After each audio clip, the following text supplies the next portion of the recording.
اور مولانا فیروز سے بھی میں 2016 سے ہی جڑا ہوا ہوں۔ اس کے بعد آہستہ آہستہ حضرت مولانا علی حسن مظاہری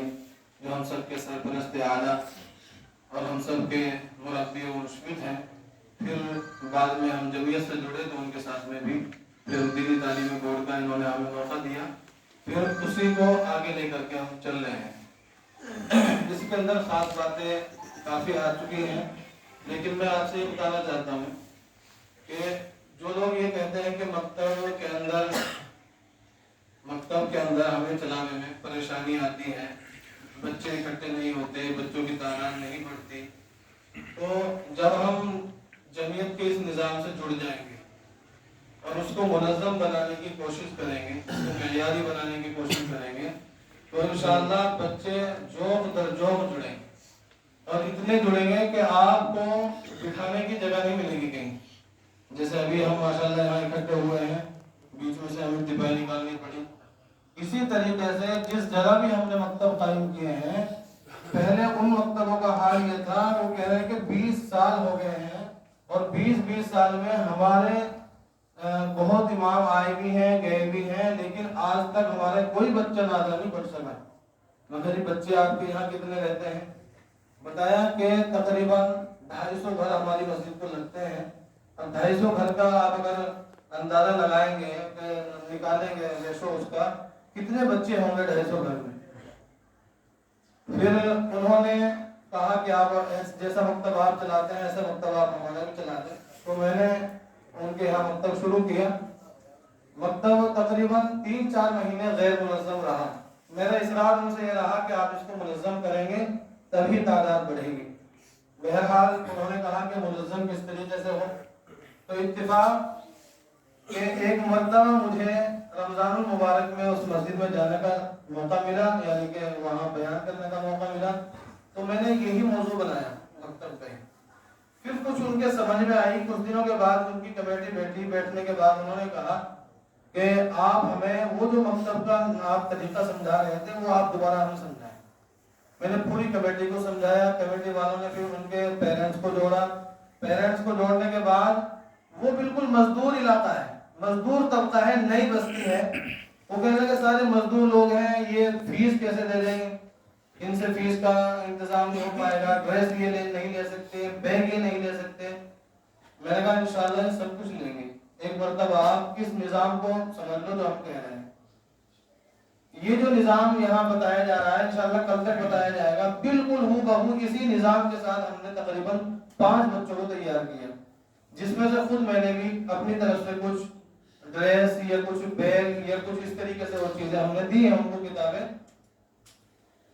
الحمدللہ آج اس مکتب کے اندر تقریباً 80 بچے با منظم یعنی اسی نظام کے ساتھ ڈریس، بیگ اور کتابوں کے ساتھ الحمدللہ آ رہے ہیں۔ اور اس مکتب میں ذکر کر دوں کہ دوسری کتاب بھی مکمل ہو چکی ہے، دوسری کتاب بھی ہماری مکمل ہو چکی ہے۔ دوسری کتاب کا مطلب یہ ہے کہ بچوں کا عامہ کا پارہ سورہ نبا اس کے اندر شروع ہو گئی، اور باقاعدہ اجرے کے ساتھ۔ جب آپ بچوں کا امتحان لینے جائیں تو بچے کہتے ہیں کہ جی ہم سے اجرا بھی سنیں، وہ ہجے کے ساتھ اجرا بھی سناتے ہیں کہ اس میں ماشاءاللہ اس میں سارا نظام لکھا ہوا ہے۔ اصل اس کتاب کو سمجھنے کا مسئلہ ہے۔ اچھا، بڑے بڑے علماء کرام الحمدللہ ایسے بھی جو بخاری پڑھائے ہوئے ہیں، وہ جب جمعیت کے اس نظام سے جڑے تو وہ مفتی شاکر صاحب انہوں نے مجھے بتایا کہ جس وقت میں بنگلور اس نظام کو سمجھنے کے لیے گیا تو بخاری پڑھانے والا آدمی اس کے ہاتھ میں نورانی قاعدہ دے دیے گئے۔ میں سوچ رہا تھا کہ یہ کیا چیز، پھر جب ہم نے اس کو سمجھا، مولانا عمر صاحب نے ہمیں سمجھایا، تو واقعتاً ہمیں پتہ چلا کہ یہ اس چیز سے تو ابھی ہم ہی نابلد تھے، اب پتہ نہیں تھا، یعنی آپ کو پڑھنا آتا ہے، ایک ہر چیز کے ماہرین ہوا کرتے ہیں۔ ایک مرتبہ میرے یاد ہے اچھی طرح، تقریباً 4 سال کا عرصہ ہوا یا 5 سال کا، مولانا علی حسن صاحب نے اپنے مدرسے میں ایک بہت بڑا تدریب المعلمین کے نام سے ایک پروگرام کرایا، بہت زبردست پروگرام تھا۔ تو ابتداءً ہم وہاں قاری انس کی اس میں معیت میں وہاں پہنچے، اور مجھے شوق بہت تھا کہ اس طرح کی چیزیں حاصل کرنے کا۔ اس نظام کو سمجھانے کے لیے اور ہماری رہبری کے لیے اس میں شریک ہوئے حضرت محتمین صاحب بھی اس کے اندر شامل ہوئے تھے، مفتی ابو القاسم نعمانی دارالعلوم دیوبند کے. تو اس میں ایک قاری صاحب تھے، وہ بالکل بوڑھے سے تھے. وہ ہم سوچ رہے تھے کہ قاری صاحب کیا سمجھائیں گے، کہہ رہے تھے بھائی قاری صاحب آ کر کے آپ کو ایک بہت اچھی اچھی باتیں بتائیں گے. انہوں نے ارشادی قاعدے میں سے کچھ باتیں سمجھائی. میں پہلے سے ارشادی قاعدہ اپنے یہاں مدرسے میں چلایا کرتا تھا. تو جو انہوں نے باتیں بتائی وہ کبھی ہم نے سنی نہیں تھی، سمجھی نہیں تھی، لیکن اس ورک شاپ سے، اس تدریب المعلمین سے اتنا فائدہ ہوا کہ ہمارے اندر کی ایک روح جاگی اور کہا کہ اگر کہیں قاعدے کو سمجھنے کے لیے دور بھی جانا پڑے تو ہم انشاءاللہ جائیں گے. اور ہم ایک ایسی ڈیوٹی پہ رہتے ہوئے، امامت سے زیادہ بڑھ کر کس کی ڈیوٹی ہوتی ہے، اس کے باوجود ہم بنگلور کا سفر، ابھی ہم نے 2-3 سال پہلے بنگلور کا سفر کیا، تقریباً وہاں ہمارے 10 دن 12 دن لگے ہیں. وہ بھی حضرت کے امام پر، ان کے اشارے پر مولانا علی حسن صاحب نے ہمیں بھیجا تھا یہاں سے. تو وہاں پہنچے، آپ دیکھیے کہ وہاں ہم لوگ 8 دن لگاتار دورہ کیا مکتبوں کا، اور مکتبوں میں پہنچے تو ایک جگہ مکتب چلتا تھا، ایسا مکتب کہ آپ حیران ہو جاؤ گے. وہ مکتب تھا جو سانپ اور سپیرے نہیں ہوتے، سپیروں کی بستی میں مکتب تھا. جب ہم اس سپیروں کی بستی کے مکتب میں پہنچ رہے ہیں تو وہاں ہمیں خود ڈر بھی محسوس ہو رہا ہے. جو ہمارے رہبر تھے وہ کہنے لگے آپ کو یہاں کی کارگزاری بتاتے ہیں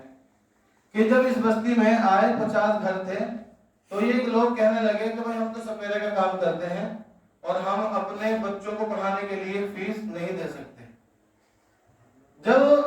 وہاں جا کر کے اس کے نظام کی بات کی گئی، جب نظام ان کے سمجھ میں آیا تو فوری طور پر انہوں نے کہا کہ 300 روپے فیس رکھ لیں گے آپ. انہوں نے کہا 300 نہیں، 500 روپے ہمارے بچے کی فیس رکھیں گے. اب دیکھ لیجیے گا. اور وہاں پڑھانے کے لیے بھی جو جا رہے تھے وہ خوف محسوس کرتے تھے بھائی سپیروں میں پڑھانے جا رہے ہیں. اور جب الحمدللہ انہی کے اندر سے ایک بچہ ایسا حافظ نکلا کہ ان مکتبوں کو وہ خود سنبھال رہا ہے.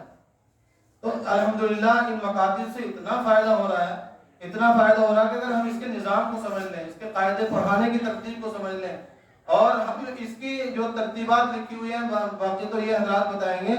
میں نے جب جس کو جہاں شروع کرایا ہے اپنے یہاں ہمارے کوٹلہ میں، الحمدللہ اس کا اتنا اچھا نتیجہ نکل رہا ہے کہ دوسرے لوگ یہ کہہ رہے ہیں کہ ہمارے یہاں بھی اس مکتب کو آپ قائم کر دیجئے. یہاں تک کہ ابھی نئی بات ہے کہ روہیڑا ایک وہاں اسکول ہے، اسلامیہ اسکول، انہوں نے مجھے بلایا اسی کام کے لیے کہ آپ ہمیں دکھائیں. میں نے جب ان کو دکھایا کہ یہ ہماری یہ کتاب ہے، اس کتاب میں خاص چیز ہے،